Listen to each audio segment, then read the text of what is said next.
Nyctography Original, the Clockmaker's final hour, in a sealed-off workshop above a shuttered watch shop on a narrow street in East London.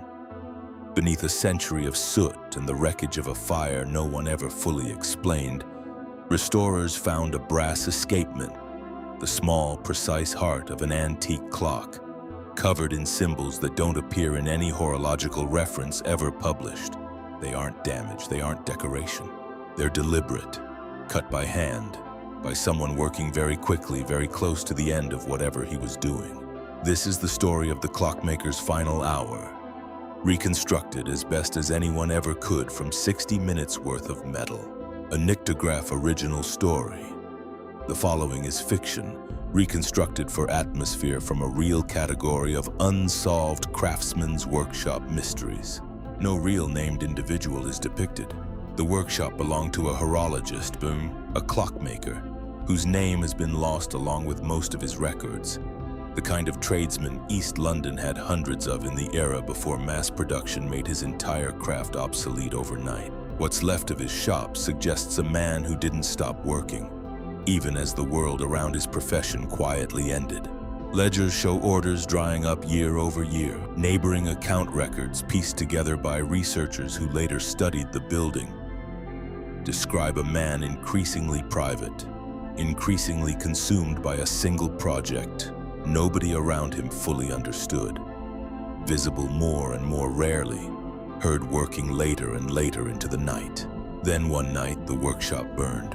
What caused the fire was never conclusively determined. What survived it was strange enough that it's still being studied today. Fragments of over a dozen clock mechanisms all cannibalized into a single half-finished device. And at its center, that escapement, etched with a spiral of small sharp marks that don't match any known measuring system, trademark, or code from the period. Here's where the reconstruction begins, and where I want to be honest with you about what this is. Nobody has a confirmed transcript of this man's last hour. What follows is a narrative built from the physical evidence that remains. The wear patterns on the metal, the order in which the etchings appear to have been cut, and the layout of tools found scattered mid-use around the workshop floor. It's a story pieced together from the shape of an ending, not a record of it. The first ring of symbols, cut deepest and steadiest, appears to have come early. The marks of a hand still working with control, still following whatever system he'd built for himself. A restorer studying the piece later described this outer ring as almost like handwriting settling into itself. The kind of confident, repetitive motion of someone deep inside a process they'd practiced for years. The second ring is rougher. The spacing changes. Some marks overlap earlier ones as though he ran out of room and kept cutting anyway. Tool marks found nearby suggest he was working faster here, switching implements, abandoning ones that weren't fast enough for whatever he needed to record. By the innermost ring, the one closest to the center of the escapement, where the mechanism's own gear teeth would have been ticking against it the entire time he worked, the marks are barely legible at all. Shallow, hurried, several of them cutting straight through symbols he'd carved only minutes before.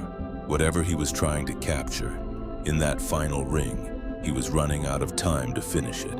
And that, in the end, might be the whole story hidden in the metal.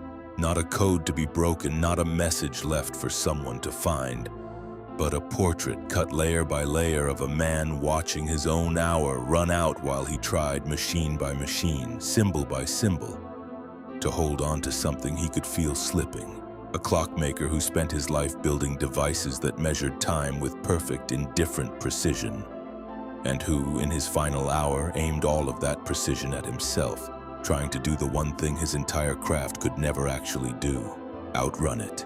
The workshop was sealed after the fire and largely forgotten for decades until restoration work on the building above it brought the escapement back into the light. It sits today in a private collection, still uncatalogued by any horological society, its spiral of symbols still exactly as unreadable as the day it was found. Some mysteries hide in missing people, or cold case files, or blurry photographs of things that shouldn't exist. This one hides in something smaller, a single piece of brass small enough to hold in one hand, carrying the last hour of a man's life, in a language only he ever understood. Next time, another file, another name worth remembering.